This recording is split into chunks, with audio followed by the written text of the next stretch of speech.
Recently, we have been discussing the advantages of using Microsoft Excel. We know that Excel can store large amounts of data, but another really nice feature of Excel is its ability to manipulate or change that data. In our spreadsheet that we're looking at here, we see an example of a high school baseball team's statistics. For what we're going to do, we'll be focusing on column D, the at-bats column. With our current knowledge of manipulating data, we know simple things like mathematical operators, addition, subtraction, multiplication, and division. So if I asked you right now to add up how many at-bats this baseball had in the current season and put the total in cell D15, you'd probably select cell D15, we type an equal sign, and using relative cell referencing, you would click on each cell in the range.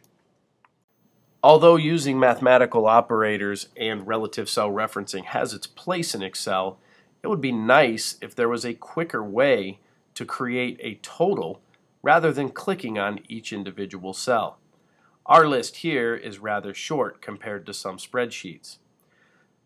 Microsoft Excel does give us the ability to use something called functions. Functions are simply built-in shortcuts for entering formulas in Excel. Each function in Excel has its own name. For example, if we wanted to find the biggest number in this group of cells, we would use the function called max. If we wanted to find the lowest number in this group of cells, we could use a function called min.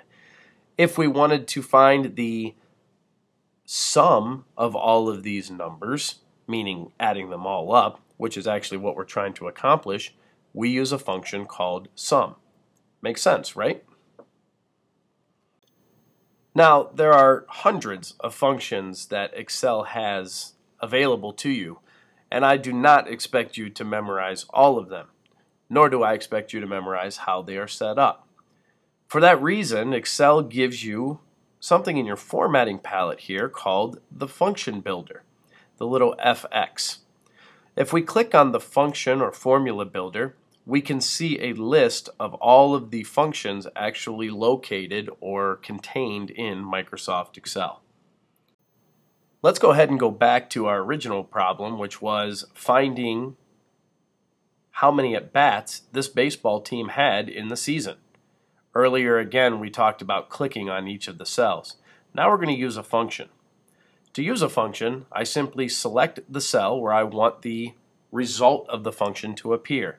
In this case, I would like the total at-bats to be at the bottom of the column in cell D15. After I have selected cell D15, I can now go over to my formula or function builder to find the sum function. Here you can see it's one of my most recently used, but if you can't find it here, you can simply type in sum, and Excel will find the function for you based on your search results. When I find the sum function, I simply double click, and you'll notice a couple things here. First, we have a second section appearing in my function builder. Down here we can see this section is called the arguments of the function. They're the range of cells that you want the function to manipulate. Also, you can see that I have a couple options here, number 1 and number 2. We won't worry about number 2 right now. That's something we'll get into later. In the number 1, we can see that a range of cells has already been inputted for us, cell D3 through D14. If I look at that range, I go up to D3 through D14, I can see that that's actually the correct range of cells I would like to find the sum of. If that's not correct, I simply highlight that range of cells, delete it, and I can go in and click and drag over the range of cells I do want to select. After I have the proper range of cells selected, now it's easy.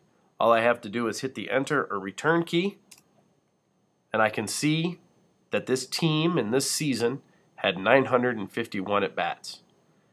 From there, functions run just about the same on whatever function you pick. You choose the name of the function, You double click on it, you select the range of cells to make up the arguments, and you hit return.